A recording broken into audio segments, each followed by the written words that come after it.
Hey everybody, welcome back to the Fearless Artist Podcast. I'm your host, Michelle Lynn. Today I'm honored to have on Dustin Boyer, who is the founder of Industry Plant. Hi. Sorry, I interrupted you. No, you're good. You're good. We can just jump right in. I mean, I was just saying right before we started recording, I've been following you for at least 5 years. I've loved your content. I love your passion, your enthusiasm, your rants. I feel like you've got a mission for the music world, and we've been taking it to the classical musicians, which is the majority of our listeners today. Because I think the classical music industry is 15 years behind what you guys are working on with your artists in terms of thinking like a brand, being an individual, direct to fan base, monetization, not just waiting for the manager to come in and save you, like actually going out there and being an entrepreneur. So I've just so appreciated what you do. So thank you. And thank you for being here today. Yeah, no, I appreciate you having me. And I'm gleeful at the idea that there's an audience in that world of the music industry that is interested in what I have to say. And I think you're right. Well, I don't know anything about them being behind, but it's like that in country music too. I'm doing a lot of country right now, and they're 5 years behind, right? So right now they're doing things that 5 years ago the pop industry was like, yeah, we've been doing this. So I know that feeling of being behind. If you say we've been doing this, what is this? I mean, right now for country, it's building a brand around the thing that makes you competitive.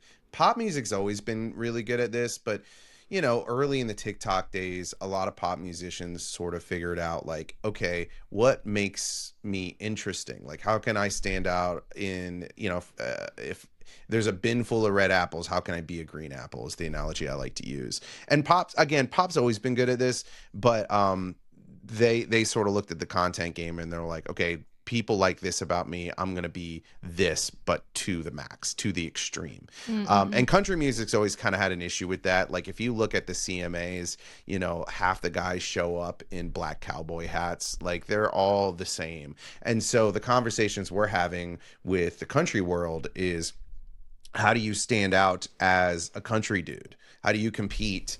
Or just a country artist, but country dudes in particular have a really hard time with this. And so we'll go through and look at the competition and we'll say, well, this thing about you, nobody else is doing. So let's make it a character out of this. I love that. This is a perfect launching pad for classical musicians because classical musicians also only know how to brand themselves as their instrument. So I am a pianist or I'm a violinist. We all play the same rep, which makes it also more difficult to find that individual aspect because at least with pop or country, you're writing your own stuff. But with us, we've got a canon of repertoire and everyone's playing mostly the same thing. So when it comes to like that mindset of being an individual, what are some starting points that you work on with your artists? Yeah. So one of the things, truly we talk to the artist and we try to find out what's unique. I don't like inventing things from scratch. So we'll sit down and we'll chat with the artist and we'll, try to uncover what makes them, what makes them interesting. We go through their story, and majority of the time we'll hone in on things that they never considered as like a value point. And that's how by the way, that's how we think about all of this too, is value points. Why would somebody be a fan of you and your brand, but also your music? What are the things that like people can say, oh, I like them because of this? But there's usually about 7 or 8 answers to that question, if not more. And then, so what we do is then we take a competitive analysis. We go, okay, who's your contemporaries, or who do you want to be that you would be competing with? And we list those out and we go, what values do they have? And then we look and we go, oh, well, you know what? Like, you have this thing that nobody else has. It could be a story. It could be a look. It could be, a way that they make people feel. Now let's hone in on that. And we try to get like 2 or 3 of those. So then when we go into making content, we try to bring those things out, because then all of a sudden you get something new, which I think as a musician is the hardest thing to give, is people something new. I think that even the musicians are always trying to walk that fine line between inspired and derivative. That is I imagine in classical music, like you said earlier, like it's probably even harder. But I would ask the question, and forgive me, because this is probably the first time I've really thought about classical music in this way. So I might sound ignorant, but I do listen to classical music, and to me, the value is motivation, inspiration, focus. Like those are things that I want from that music. I want to be inspired. Um, I listen to a lot of classical to get me motivated. Not even like I'm not talking about even just like I need something to listen to while I work. I feel insecure and I need something with a lot of energy. That's just me personally. I'm sure a lot of people listen to classical music to feel sad and want to feel like something deeper. Um, Mm-hmm. but it's such an interesting genre because it serves a lot of purposes outside of emotional. I think a lot of people listen to classical music because they do need to focus. I certainly do. Um, but all that to say, I think from a branding standpoint, it'd be an interesting challenge because, like you said, it is a lot of the same songs. What would be some artists in the genre that you would say are kind of breaking new ground at the moment around classical music? I mean, yeah, what you're saying about just to Sorry to turn the highlight. question on you, by the No, no, way. I'm I love this. curious. Yeah, yeah, this is good. But when you say I listen to classical music to be focused or energized or energy shift, like you mentioned, or people want to be inspired, that's all great. But our challenge is that the music does that, and so we've been taught like you walk on stage and you are basically a blank canvas, and the music comes through you, and so the artists ourselves are not. It doesn't have to be us playing it; it could be anyone playing it. So finding that unique, Hmm. that's why musicians have a resistance to this branding thing because it's like, it's not about me. It's about this art that we've been taught that is so valuable to like kind of worship because it is so important in our tradition as well that we've crafted this. So we've learned to play to this kind of perfectionistic standard. So bringing in this unique artist identity is also like very resistant for people because they're like, well, it's not about me. I'm not supposed to be the one that it's talking about. We're supposed to be talking about Beethoven. Yeah, and it's so interesting because at that point all you have is the brand. Granted, how you perform it means everything, right? Like I remember I had this one professor who talked about like the most proficient violinist he ever worked with. She was so perfect that it just you lost the humanity Mm. in the performance. And that's when I was in school of music. I was vocals, and it's I feel like it's doubly so for vocals. Like they're so adamant that like you're not just singing the song, you're expressing the song.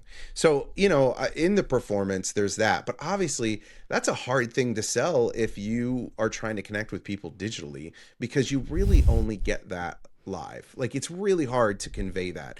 And it's like that in every genre. It's like, hey man, your performance of this song is amazing, but when I hit record, it loses something. Um, but I think on the branding end, and I get the resistance. And by the way, I think every artist feels this way to a degree. It's like let the music speak for itself. And that's fine. But then you have an artist who feels that way, but then is also building a brand that has a lot of value in it already. And so it's like, well, I like the music, but also this person is just really interesting, and here's why. Um, Yeah. and that's why I kind of asked the question, like, who are some contemporaries who seem to be breaking new ground? And if there's not, man, that's a whole world that hasn't been executed on. Yeah, I think Um, there are like Yu Wang, for example, or there's Lucas and Arte Janssen. They're Dutch twin brothers, so they've really gone off this like blonde hair, shiny suit kind of vibe. They're also hilarious on socials, so I think they're really letting their personality kind of speak. Or yeah, like Misha Maisky, like as artists, we understand, like we get to know them, their personalities, we watch the documentaries and stuff. But for the average kind of normal listener to connect with them, or for the rest of us who aren't like the top 1% of the industry, building that unique brand, connecting with fans, that's like something that's really, yeah, new territory for us, I would say. yeah, it's and when you show up on people's feeds and you're about to play classical music, what are the things that you're conveying immediately that is going to get people to stop and watch. And That's our biggest struggle. And also, like, just even convincing classical musicians to post is one of my biggest. Like, I'm preaching every single day. Like, you need. So I would love for you to also kind of delve into that, because that's where some of the mindset is, specifically for listeners. and that's the hardest. I mean, I've sat down with artists and had to talk them through it. I work with one band, and we've worked with them for the last 6 months. Well, I'll just say it's a Lone Bellow, right? They've been around since the 2010s. And I was hanging out with the guitar player, and he was telling me about how the lead singer was really resistant to, in the same way that you just described. And I was like, really? Because he's posting all the time. I mean, we were doing a shoot yesterday, and he went live on his fan club, and I couldn't beg artists to do that. And I was like, he's so engaged. And it's like, well, yeah, it took years, but eventually, he did a few things, he gave it a shot, and then now all of a sudden he's seeing the success of it. And it's like, it's not any different than anything else an artist had to do to be successful. You go back in their early years was going and doing a bunch of YouTube videos, doing tastemaker stuff, go doing session videos, right? Before that, it was having to go do radio, early morning local television, right? There's always this thing that an artist has to do. And I think that I've been able to break through with artists by asking them the question of, like, well, who managed your band before you had a manager? Well, me. Did you want to do that? No. Right? Like, who did your finances and taxes? Well, me, until I was able to just, have this guy help me. Yeah, that, because at the core of it, that's running a business. Right? Mm-hmm. Like, when you're bootstrapping a business, you do the things you have to do until you can hire somebody else to do it. And I mean, that's the whole reason our company exists. It's like, there are artists who do it themselves, build a career, and then they're like, now I can afford to get help on this. I think the difference is that there's always going to be a level of presence that fans require you to show up. Just like a live performance, if you go perform live and you decide you're not going to talk to anybody after the show, and you're not going to go to the merch booth or whatever it is, there's an expectation. Fans want to engage with you. And it's the same thing digitally. Even though you have a team, there is still some expectation of you showing up digitally and having conversations with people. So unfortunately, that kind of never goes away, but it never goes away live either. Mm-hmm. Yeah, that's great. I'm just thinking of the classical musicians I know who don't go talk to the audience after, because it's this whole mindset that we're coming up against, like breaking old boxes, I would say, of the music spoke for itself, and now he retreats to the dressing room, and it's all very mysterious and elusive, right? But I think that if you want to stand out in this society, you need to try and find this digital presence and contact with fans. Yeah, and look, this is going to sound super nerdy, and I do go see, I see a lot of live music, and I sometimes see classical music, and my favorite music, and it's symphonic. I don't know if you call it classical. It's symphonic for sure. It's orchestral. Is the music from the games Final Fantasy. I don't even really play those games, but the music is on another level. So I went to, watch the Nashville Symphony play through this music last year, and all I wanted to do was meet the conductor, and I paid for that ticket, right? And I went and met him because I'm so impressed with the way he runs these bands. He shows up in these towns, and then he's working with these orchestras, and it's just, and so, like, even I think that if fans are going that now, if fans wanted the mystery, if they wanted the, like, well, I don't really care about that, I just want to hear the music, but that's not what they want. And that's the thing. It's like, there's supply and demand. The people demand that they want to meet you and engage with you.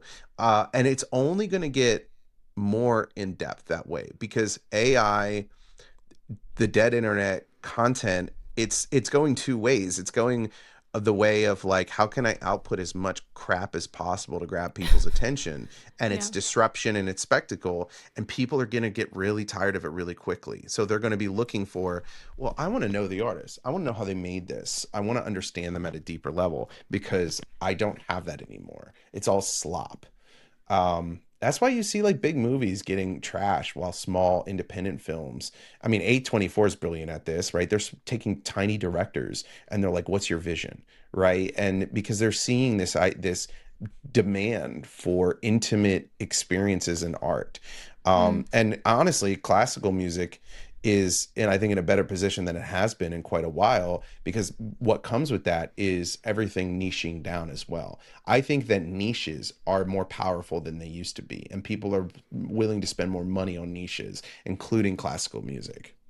Oh, that's interesting. I know that there are a lot of classical music producers who would love to hear you say that because, ticket sales for us is a grind. It's hard to get people to come out, but I think it's because it's a lack of clarity on who's it for and why should they come.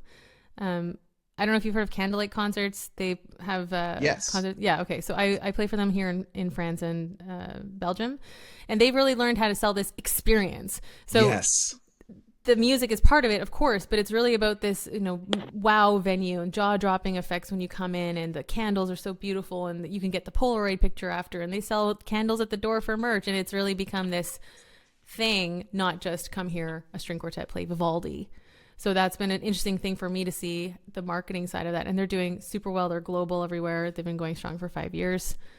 So yeah, do you have thoughts on making it more about the experience or the brand rather than just the music?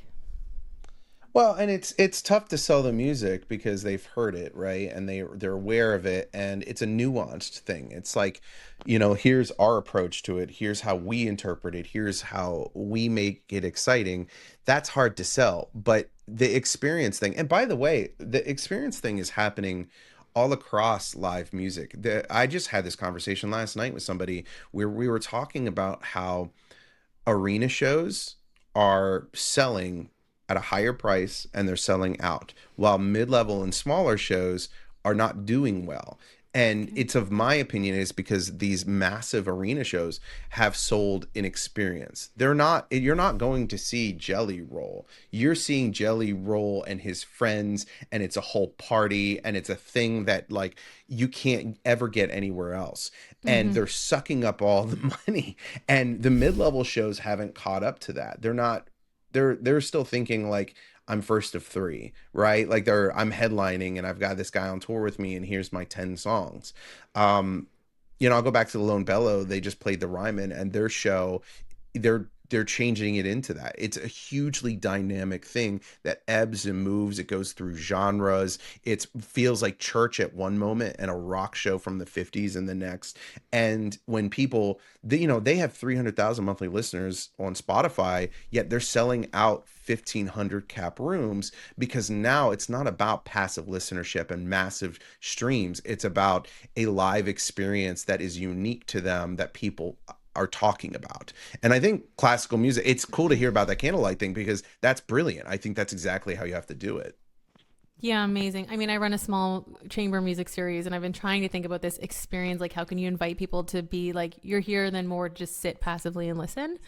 But also because we've been trained to put so much emphasis on the quality of the music and the level of playing, it's hard to rewire your mind and think like, oh, I'm giving a show. Like yeah, it's a very different approach, I think. Yeah, that's really intriguing to me. This is very interesting conversation because, again, I haven't thought about classical music like this, and I think the same rules apply. But certainly, I do think that niches rule right now. And I'm not saying that like you can go be an arena act as classical music. I'm just saying that people are spending their money on niches. Like Mm-hmm. they really are invested. I also think they're into it because it says something about them that they want to express to the world.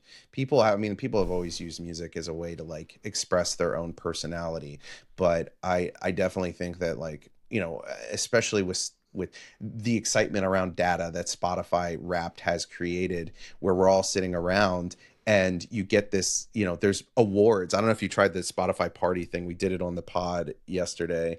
But it sort of shows like, ooh, who has the most unique taste, right? Who listened to the rarest band? It was a lot of that. And there was a point of pride in that.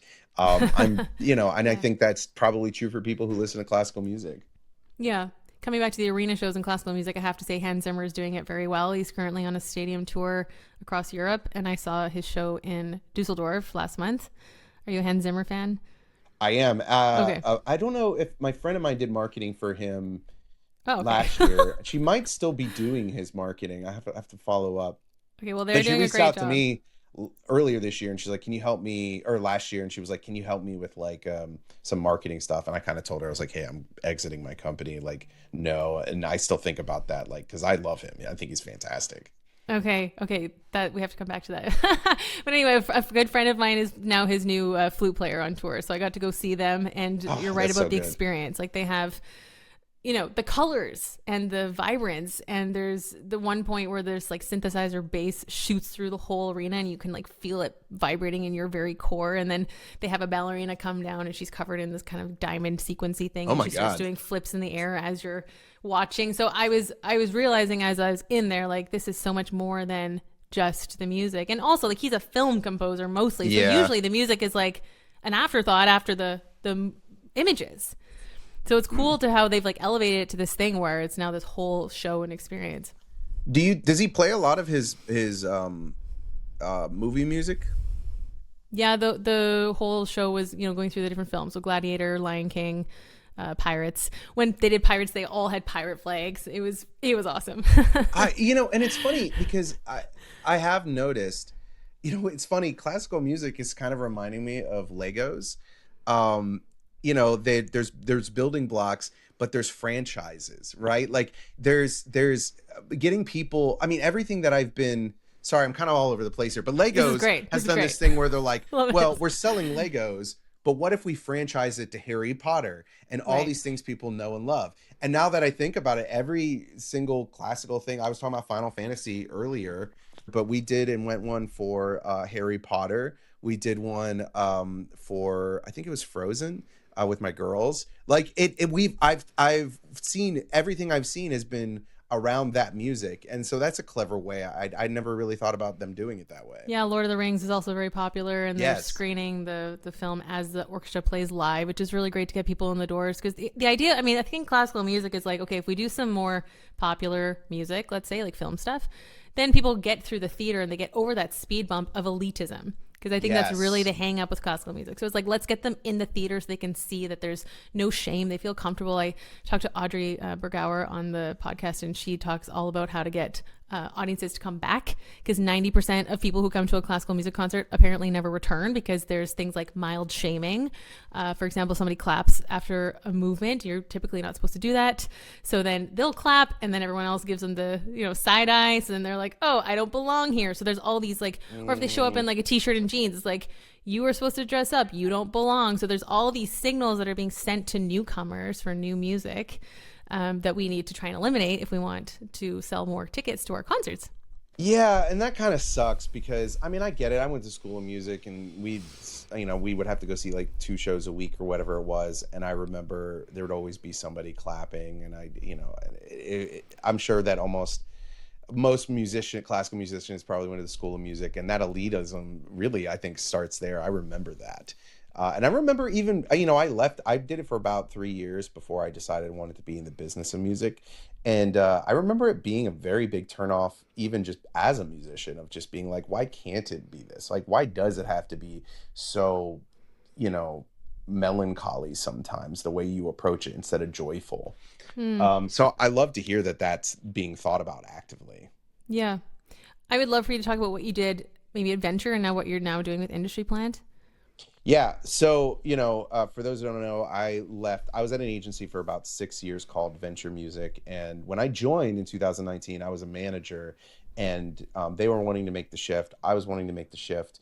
And I spent a lot of time there building out systems around marketing, advertising, creative, shooting, editing, like from the ground up. And I'm somebody who doesn't rest. I don't like to be like, and now we did it.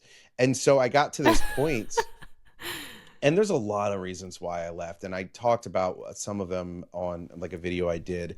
But I had been sitting around, and last year I was working on a book, and I really want to write a book about the psychology of like discovering music. And when I started really, I mean, when you're writing something, you have to really analyze. You can't bullshit your way through it. Like I get on, I talk for a minute and a half on video, and I can pretty much hit surface level. But when you go deep, it's like, okay, but why does somebody listen? So I went really deep and I learned a lot. I analyzed, we had a huge success in Zach Top. We worked with him from 20,000 monthly listeners to 8 million, and I analyzed him.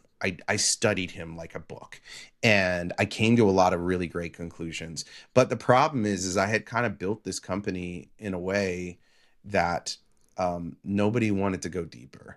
I was really annoying people, to say the least, because I would go into these creative meetings and it'd be like, there's this, and then there's this. I wanted to create a whole branding department. I wanted to create like a deeper level.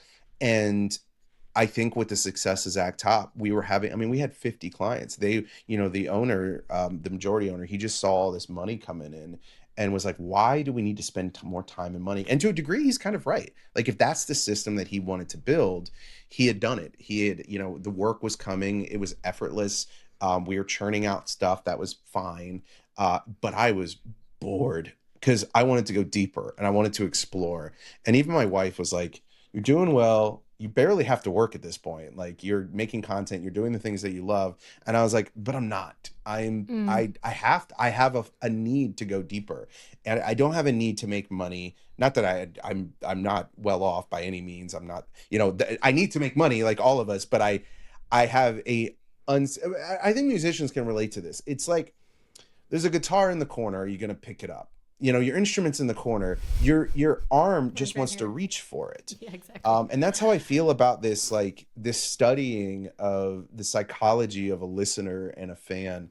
And it sounds so nerdy because it's not. I wish it was exciting. Like, I wish I felt that way about music. That's why I quit music. I would get more excited. I'd go to band practice in a smelly room with 4 guys. And all I would think about is leaving that room and going to work on the marketing and the branding and all this stuff. Oh my gosh, we need people like you. I'm so grateful. Yeah, no, my dad always told me, my dad owned an animal crematory, and a very successful one. Ooh. Which, it's like, who does that? And he always taught me, he's like, hey, if you do the boring thing really well, because nobody wants to do the boring thing. And I was like, but to me, it's not boring. To me, yeah, to you light up when you talk about it. Yeah, no, and I mean, look, there's nothing more fun than when something clicks with an audience, and it's like a rocket ship that you can't control, because once you hit go and something takes off, you're just trying to play catch up, and it's the most fun ever. It's like that when all the work comes together.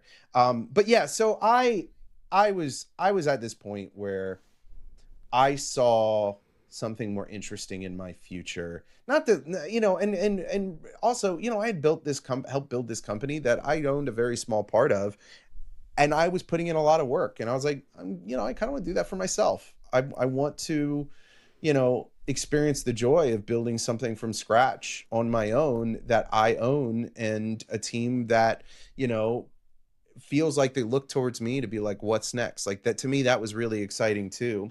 So yeah, in June we left, and I was fortunate enough that I had some people I knew who were ready to do something else too. And we started in June. We had clients right away. We're in Nashville, so the country work came to us, although a lot of us are rock fans, honestly, there. And our obsession has been, why does somebody hit play for the first time? And then subsequently, why does somebody become a fan? And so we sit down 3-4 times a week and we just listen to music. And we go, why would somebody like this song? Or we watch content. We're like, why would somebody stop watching this piece of content and go and listen to the song that they're hearing in this content? And that's an important distinction of, like, why would somebody stop to watch your content? No, why would somebody then leave that platform to add your song? And that's been my obsession for the last 6 months. It's what I think about. I've got a creative director who, she messages me because I've got her thinking about it all the time. And then we're trying to figure out how to make it practical, because I think the thing we're running into is, hey, artists, people love your music because they love to just be in their emotions. Your songs make them sad in a good way. It's cathartic. Cool. What the hell do I do with that piece of information? I get it, right? So that's the next thing. It's like, how do you make that? And we know how to make it practical because we've been doing it. But we had one artist be like, you're telling me this, but like, I don't know how to actually do this on my own. And we're like, like, that's okay. Because the hard part of this is that we go and shoot content for artists, But like you said, artists have to do these things on their own at some point. And I think trying to teach them and understand, like, why would somebody listen to your music and how do you apply that to your marketing efforts, not even just in content.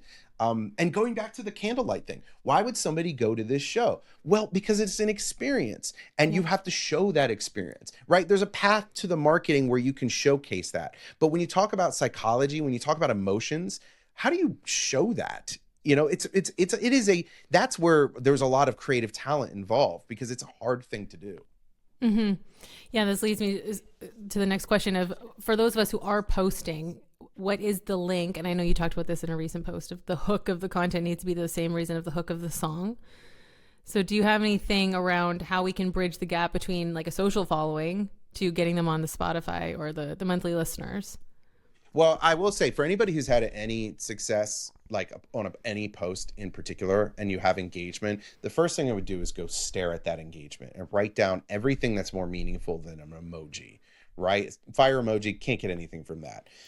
Somebody saying, wow, this really reminds me of when my mom took me out to see music when I was a kid, and I love this about it. Write that down, because they're telling you this is real time. This is analytics. Message mining. Why did I not think of this? Message so mining. Oh, I like yeah. that. I've never So thought smart. of that phrase. My brother works in marketing as well, but he does like what do you do when you sit in a room and everybody tastes something? I can't think of the name of what he does. Like a taste testing? Yeah, but he does. It's a certain word for. Why can't I think of it? But the idea is that you're putting things out there and you're getting a response and you're using that as data. And that's and a lot of artists who have had success, they're not message mining. Message mining is a really. I'm going to steal that from you if that's okay. Yeah, please. That's really good. That's so smart, because I've had so many people comment like, "Oh, I loved this piece. It made me feel," and I never thought to use that as a hook. Like, if you want, but then what's the bridge? So if you want to feel also warm and fuzzy, come listen to my song. That's where I don't know. you have to say it. I mean, a lot of times if artists are like, I don't know how to write a hook from what this person's saying, I'm like, just reply to it and use it as the hook. That's the easiest way to do it. And then build from there. I had one artist he's a Native American. He does country music. And there's a lot of like, the story of being a Native American in 21st century America. And he gets a lot of comments, but he never talks about it. And I'm like, just start using the comments and then you'll get more people talking about it. And then honestly, and this is one way, I'm not a big AI guy, but I use it as a tool for artists who struggle with doing things that are outside their world, like writing copy or hooks. So let's say you have a hook do really well, or somebody says something and you're like, cool, can you give me like 10 other ideas like this? And usually they're not even that great, but it gives you kernels of other ideas of being like, oh, I can use this as a hook. But here's the real thing. Like, the hook is a tough thing, because the easiest thing to do is to make it a spectacle, make it something that just grabs people's attention, whether it's related to the music or not. And it works. And if you can get that to be big enough, if you reach millions of people, you will then reach people who like the music. So that's one way to do it. I like the hard path though. I like when the hook and the thing that you're grabbing. And by the way, the hook doesn't always have to be a verbal hook. There are visual hooks. There are sonic hooks. Hud Dog, if anybody listens to country who's listening to this podcast, he's a country artist and he's got a audio hook that is him bending the guitar string, and it's so memorable. And it's the greatest audio hook this year I've encountered. So it doesn't always have to be something like, I gotta imagine in classical music, audio hooks are probably so underutilized because there's so many moments in classical music. I think Lindsey Sterling, has used this for years. Her using audio hooks has been a thing since 2005 when she started. So if the hard thing being, make that hook about the music, that to me is the best route to go. And it doesn't work 90% of the time, but that 10% of the time it does work and it reaches people, it actually produces listenership and fans. That's why it's important, because God, there's nothing more depressing than having a piece of content go off and be like, everybody, this has 2 million views. Why is nobody listening to the song? Like that. So is the answer because the hook didn't bridge them to the platform, the listening platform? 100%. 100%. So what strategies have you seen that are compelling enough to get people to leave the app, TikTok, Instagram, and get onto the listening platform? Again, it goes back to the song values, right? Like, what is this messaging around the song? Is a lot. I work in country, so it's 90% that. If that messaging is like, do you treat your significant other better than you treat yourself? That's one I always like to really lean on, because it's like, yes, that's me. And then you hear the song, I love this song, I'm gonna go at it. Or like, even more on a utility base. Like if I was working with a classical musician, and I hope Remember, nobody takes a, instrumental, so no lyrics. yeah, no, Yeah. it's Yeah. instrumental. When I work with, well, I'll say this: when I work with instrumental music, I think about utility. I think about, where is somebody going to be listening to this and why, right? And how can we display that in the content? Because if you display it in the content, it tells people, this is how you listen to my music. So if I come across something and it's somebody driving, for example, and just jamming out to a song, and it's showing them like singing along, I'm like, oh, I like this song, I'll add it to my driving playlist, right? Because that's how people consume things. When they discover music, they compartmentalize it into their next need, right? Where Mm-hmm. am I going to be listening to music next? Oh, while I'm studying, right? While I'm driving, while I'm working out, right? Or I'm going to a party. I want to show this. I want to put this in my party playlist. So sometimes just simply visually showing them how to use your music. That's why all the lo-fi music blew up, because every single piece of content around lo-fi was somebody literally listening to lo-fi music during work, during gaming. Like that's it, Right. it's, and I don't think they did it on purpose. It's so brilliant in its subtlety. And I would explore that outside of just the performance. Like, cool, you're performing. And by the way, performing classical music, it takes a lot of talent. Showcase that talent. People love to watch talent. That's a spectacle to them. They're like, Mm-hmm. that's incredible that you did that. So when you're performing, show the performance. Show your fingers moving on a piano, or moving the string. Like, go over the top. Show the part of the most difficult part. Yes, it feels shallow. Yes, it's all spectacle, but that's to get somebody through the door. People need something to get through the door, like you said earlier. Like, lower that burden and then let them explore, because once they get in the door and they start to explore, then you open up your world to them. Mm-hmm. I love all of this. I just released my first album last week, so I'm really trying to think of strategies to promote. And somebody said, "Oh, I'm going to fall asleep to your Ravel." So now I'm like, okay, I should make a bunch of videos of me sleeping. Thanks. Like, what do you in like in a really nice way. Like, it's a beautiful, soothing piece. So maybe something around sleeplessness or whatever. No, I love this.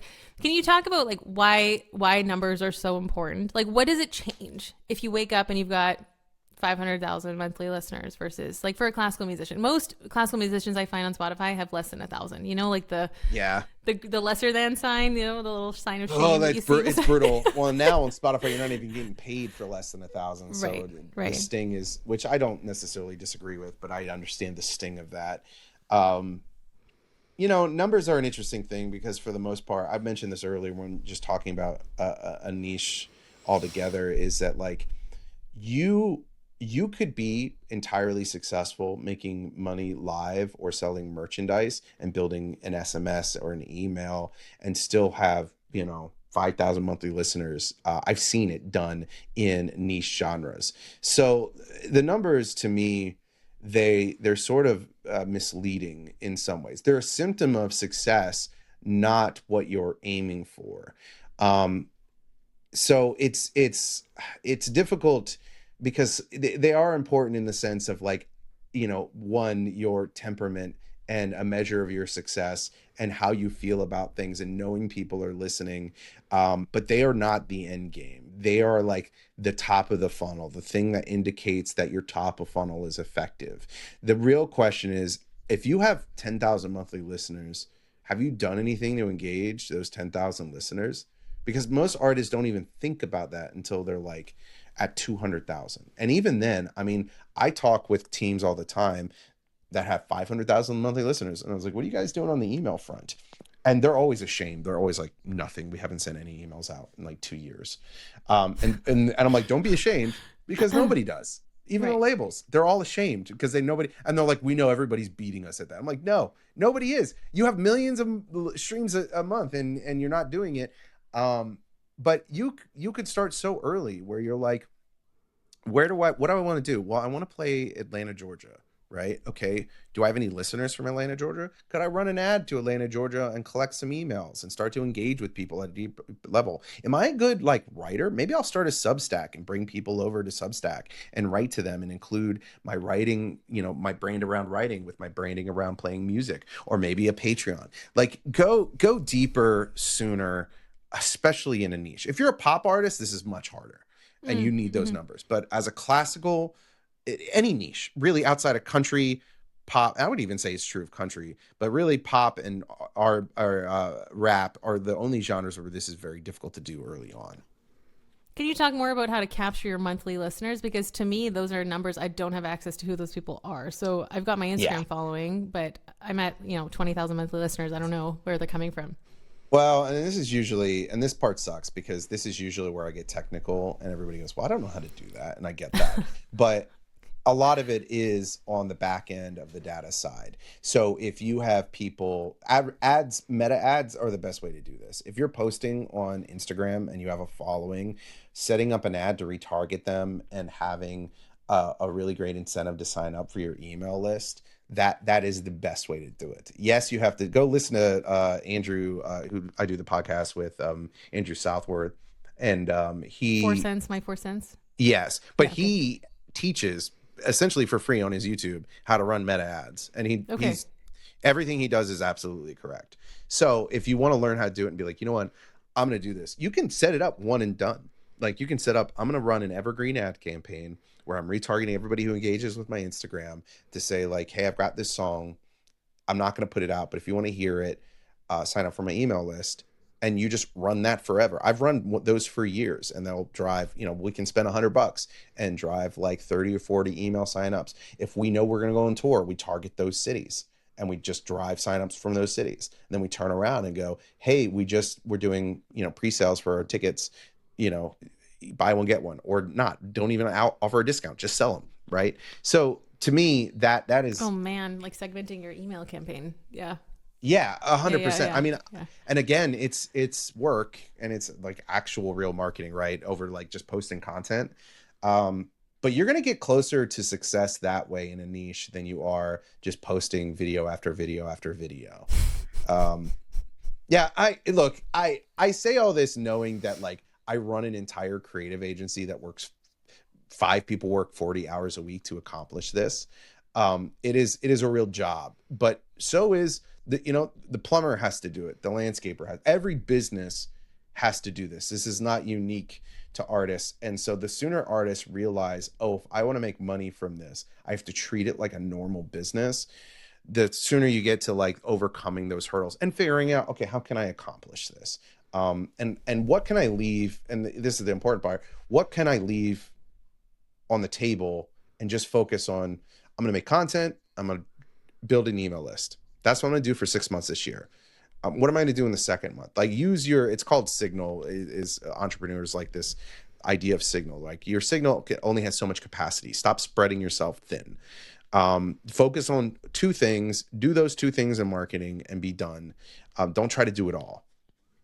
That's amazing. That was my next question. Like, where do we actually focus on? So if it's the content, but for me, it's also about, I could spend all day answering DMs. Like, multiple languages of like talking to people to make them feel. That's a good thing to do too. That's a great thing to do because you're building your community. You're getting around the email thing, right? The only thing that sucks about that is you don't own it, and that's the crappy part about running any of these things on other platforms. But you own the emails. But that's the thing. It's like, and look, maybe 3 months next year you don't do any of that and you just focus on getting into the studio, right? Your signal can change depending on your goals. But you got to figure out what you want to achieve and then what are the things that are going to get you there quicker. What point does a DIY musician need to say, like, I need to work with a marketing agency? When you have the money to. I mean, look, if you're earning, let's say like things are going fairly well and you're like, hey, I'm making like maybe like $30,000 or $40,000 a year on my music. how could I spend money to make money, right? Who makes the most sense to hire? Because it's not always marketing, right? It could be, and again, I don't know the classical world as much, but it could be press. I'm not a big press guy, but it depends on the press. It could be a manager to help run some things. Sometimes managers are packaged in with marketing, right? That sometimes they come with some marketing skill sets that you can leverage. So it depends on what you're trying to do and your budget, but it's like any business. Like right now, I run a business, I make X amount of dollars. Who I'm looking at, who do I need to hire next year? And it's based off of my signal. Like right now, I'm spending a lot of time doing things that I could hand off so I can spend time on things that only I can do. And Yeah. that's really the goal of every entrepreneur. What are the things that only you can do? And who can you hire to hand off the stuff that somebody else can do? Yeah. So good. You mentioned monetization. Where's the money coming from primarily? Because it's not streams. It's not streams. It could be streams. Okay. But even when it is, like I have an artist that's blowing up that I know. I don't work with them, but I know her, and it's like, this is amazing. We're not going to get paid for 3 more months, right? Right. Like, yeah, I'm still broke today, even though this song gets 1 million streams a day.